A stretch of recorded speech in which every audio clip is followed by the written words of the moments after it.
चौधरी देवीलाल जी जब जिया करते थे तो वो अक्सर ये बात कहा करते थे कि इन कचड़े वालों से बचना, अगर हमें वोट नहीं देना चाहते तो कांग्रेस को वोट दे देना। देवेंद्र सिंह बबली जी विधायक है टोहाना से, उनकी स्टेटमेंट सुन रहा था, वो कह रहे थे भी हमारी सरकार फेल है।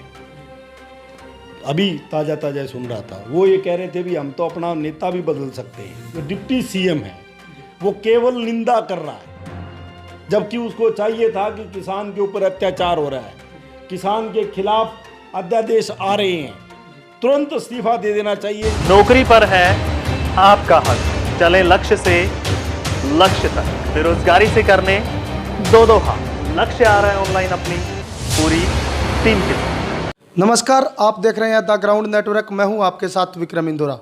आज मैं इस वक्त सिरसा में मौजूद हूं और मेरे साथ खास बातचीत करने के लिए हरियाणा प्रदेश से कांग्रेस के प्रदेश महासचिव नवीन केडिया जी हमारे साथ जुड़ेंगे। बता दें कि लगातार किसानों का धरना प्रदर्शन चल रहा है। आज अक्षय एवं ऊर्जा मंत्री और जेल मंत्री रणजीत सिंह हैं, किसानों ने उनकी कोठी का घेराव भी किया है। पूर्व में जो डिप्टी सीएम है दुष्यंत चौटाला, उनकी कोठी का भी घेराव हो चुका है और किसानों पर लाठीचार्ज हुआ है। इस बारे में इनकी प्रतिक्रिया लेंगे। जी सर, सबसे पहले तो आपका स्वागत है। आपका सिरसा पहुंचने पर मैं स्वागत करता हूं। जहां तक बात है किसानों की, अभी हमारे पास जीडीपी की अभी आई थी कि जीडीपी -3%, 27% है, 27 पॉइंट कुछ समथिंग है, जिसमें केवल एक किसान बचा है। ना तो छोटा व्यापारी बचा, ना इंडस्ट्रियलिस्ट बचा, सभी उद्योग पूर्ण रूप से इन सरकार ने ठप कर दिए। किसान +3% पे खड़ा है। अब इनकी निगाह है किसान को मारना, कैसे किसान को ख़त्म किया जाए, क्योंकि ये जब सब कुछ जब शमशान होगी तो उस पर ये अराज कर सकते हैं पूर्ण रूप से, और ये उसी की दिशा में चल रही है ये सरकार। चौधरी देवीलाल जी जब जिया करते थे तो वो अक्सर ये बात कहा करते थे कि इन कचड़े वालों से बचना, अगर हमें वोट नहीं देना चाहते तो कांग्रेस को वोट दे देना। ये बात चौधरी देवीलाल जी बुजुर्ग नेता थे, किसान नेता थे, वो अक्सर अपनी भाषणों में ये बात कहते थे। उस टाइम लोगों की ये बात समझ नहीं आई थी, लेकिन आज जब वो प्रैक्टिकल रूप से देख रहे हैं भी ये कच्चे वाले कितने खतरनाक हैं, अब किसान को भी ये बात समझ में आ रही है। क्योंकि अब इन्होंने अगला स्टेप जो उठाया है, जो हमारा किसान अन्नदाता जो रोटी दे रहे हैं पूरे हरियाणा को, पंजाब को, किसान हिंदुस्तान को, जन जन को रोटी दे रहा है, अन्नदाता है, अब ये उसको मारने के लिए चल पड़े। जब आपने फिक्स प्राइस खत्म करने की नीति बना ली तो इसका मतलब आप किसान को मारोगे। जब आप उद्योगपतियों को कि गांव के गांव सुपुर्द करने के लिए तैयार हो गए तो इसका मतलब आपने निश्चय कर लिया कि आपने किसान को, अन्नदाता को मारने का संकल्प ले लिया। हम किसान के साथ हैं, वो संकल्प ले रखा है उन्होंने मारने का। कांग्रेस ने संकल्प ले रखा है कि हमने किसान को किसी भी कीमत पर मरने नहीं देना, ये हमारा संकल्प है। अब जीत किसी होगी वो मालिक जानता है, बाकी सत्य की तरफ हमेशा जीत होती है।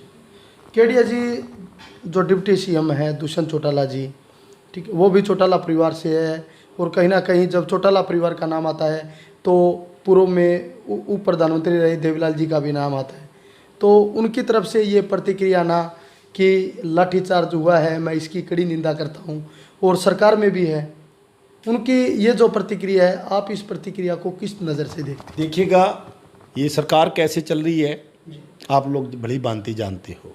मैं अभी YouTube के ऊपर देवेंद्र सिंह बबली जी विधायक है टोहाना से, उनकी स्टेटमेंट सुन रहा था, वो कह रहे थे भी हमारी सरकार फेल है।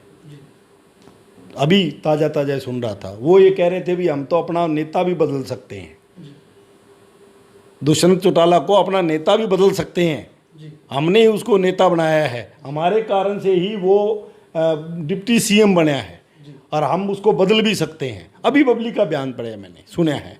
अब आप इस बात से अंदाज़ा लगा लीजिए कि चौधरी देवीलाल जी का पड़पोता जो डिप्टी सीएम है वो केवल निंदा कर रहा है, जबकि उसको चाहिए था कि किसान के ऊपर अत्याचार हो रहा है, किसान के खिलाफ अध्यादेश आ रहे हैं, तुरंत इस्तीफा दे देना चाहिए। किसानों के नाम पर जीत करके आया था। किसान के नाम का, किसान का बेटा, किसान का पोता, किसान का पड़पोता बन करके देश के अंदर इस हरियाणा के लोगों ने उसको वोट दिया था। आज वो कहाँ गया पड़पोता, कहाँ गया पोता? वो तो किसान नेता थे, उन्होंने तो हमेशा किसान की बात की, कि मेरा वर्ग की बात करी थी, उसी के नाम पे लोगों ने वोट दिए ना। 10 सीटें एक नए आदमी को, केवल 1 महीना पहले जो पार्टी बनी हो उसको 10 विधानसभा में विधायक बना करके भेजे थे, और वो किसानों पे लाठी पड़ रही है। वो कह रहे निंदा देता, इस्तीफा, उतरता सड़क के ऊपर किसानों के साथ, तब पता लगता भी हाँ वाकई में किसी किसान का जामा हुआ बेटा है। खाली बात करने से नहीं काम चलेगा, साथ कंधे से कंधा मिला करके चलना पड़ेगा, तब जाकर के एक आंदोलन का रूप बनेगा। और ये जो सरकार है, ये निर्गुण सरकार है, जिसे संकल्प लिया कि किसान को मारना है, उसको रोका जाएगा। सब मिल करके प्रयास करेंगे तभी इन गुंडों को रोका जा सकता है, अन्यथा नहीं रोका जाएगा। अंतिम प्रश्न सर है कि जो बीमा कंपनियां हैं उन्होंने भी मुंह फेर लिया है। वो कहते हैं कि जो किसान की जो फसल खराब हुई है वो प्राकृतिक आपदा के अंदर आती ही नहीं।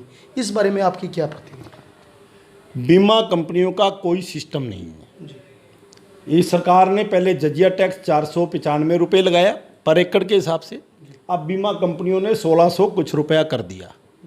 कोई अंकुश नहीं सरकार का उनके ऊपर, वो अपनी मर्जी करते हैं। किसको तो किसी के खाते में तो 1,70,000 डाल दिए, और किसी का बेचारे का बर्बाद हो गया, 2 किले थे उसके पास, उसको 100 रुपया भी नहीं दिया। ये किस ढंग से सर्वे करते हैं और क्या करते हैं? अपनी मर्जी के मालिक हैं। केवल हरियाणा के किसानों को इस जजिया टैक्स के माध्यम से लूटने का काम किया और कुछ भी नहीं किया इन्होंने। कोई किसान का भला नहीं किया इस टैक्स के माध्यम से। पहले किसान की फसल खराब होती थी, वो रो पिट करके सरकार से कुछ थोड़ा बहुत मुआवजा तो ले लेते थे, अब तो वो भी नहीं। किसी को तो कोई 2 पैसे दे करके गिरदावरी स्पेशल करवा लेता है तो उसको 2 पैसे उसके खाते में आ जाते हैं, नहीं तो जो किसान जानता नहीं। हमारा तो इलाके के किसान वैसे भी शरीफ किसान हैं, उनको बेचारे पढ़े लिखे भी कम हैं, उनको खेती तो बढ़िया करनी आती है, लोगों का पेट भरना तो आता है, पर उनको चू चलाकियाँ नहीं आती। हमारे यहाँ के किसान बड़े सज्जन और साफ सुथरे से लोग हैं। उसका नतीजा ये है कि माल कोई और खा जाता है, हमारा हक कोई और ले जाता है, हम फिर रह जाते हैं लूटते लूटते। ये सरसा तो वैसे ही कि क्योंकि यहाँ ना तो कोई बड़ी इंडस्ट्री है, ना केवल मात्र अगर कोई है तो किसान है। किसान के सारे हमारा सरसा टिका हुआ है। अगर किसान को मार देंगे तो हम तो वैसे मरे मराए हैं, हमें तो मारने की जरूरत ही नहीं है, क्यों हमारे पर तो कुछ है ही नहीं। जो कुछ है वो किसान की फसल बढ़िया होगी तो बाजार में वो आएगा तो बाजार चलेगा। किसान को मार देंगे तो बाजार तो मरा मरा ही है, पहले ही मरा हुआ है। कोरोना से मर गया, नोटबंदी से मर गया, जीएसटी से मर गया। अब रहे कैसा जो किसान बच रहा था उससे और सरकार ने मारने का फैसला कर दिया। ये शमशान बनेगा सरसा अगर किसान नहीं बचा तो ये फिर से उजड़ेगा। पहले भी 2 बार उजड़ लिया और अब फिर मुझे लगता है कि जिस ढंग से सरकार की पॉलिसी, सरसा फिर उजड़ेगा। सर आपसे अंतिम प्रश्न है, कांग्रेस पार्टी का क्या स्टैंड रहेगा आगे की रणनीति? 21 तारीख को कांग्रेस का प्रत्येक जन किसानों को साथ लेकर के मंडी के अंदर इकट्ठा होगा, सुबह प्रदर्शन करेगा, सरकार का पुतला फूकेगा, मोदी का पुतला फूकेंगे, डीसी को ज्ञापन देंगे। और सभी से मेरा आपके माध्यम से अनुरोध है कि ज़्यादा से ज़्यादा तादाद में इस किसान के खिलाफ जो सरकार है उसके खिलाफ कांग्रेस ने जो आवाज़ उठाई है, आप सब लोग उसमें सहयोग करें और सुबह अनाज मंडी जनता भवन के सामने मार्केटिंग बोर्ड के दफ्तर के बाहर इकट्ठे हों और ज़्यादा से ज़्यादा तादाद के अंदर वहाँ आएँ ताकि इस गूंगी बहरी सरकार को जगाने का काम कर सकें। बहुत बहुत धन्यवाद सर। उन्होंने बताया कि वर्तमान में भाजपा सरकार गरीब, मजदूर, पिछड़े किसानों के साथ अत्याचार कर रही है और ये अत्याचार कांग्रेस पार्टी सहन नहीं करेगी। इसी विषय को लेकर के जो 21 तारीख है, 21 तारीख को एक बहुत बड़ा प्रदर्शन है वो अनाज मंडी में किया जाएगा और प्रदेश के जो मुखिया हैं, देश के प्रधानमंत्री है, उनका पुतला फूंक के रोष जताया जाएगा कि जिस तरीके से जो लाठीचार्ज किसानों पर किया गया है उसको कांग्रेस पार्टी किसी भी हालत में बर्दाश्त नहीं करेगी। सहयोगी जोगिंदर शर्मा के साथ मैं विक्रम इंदौरा, सिरसा।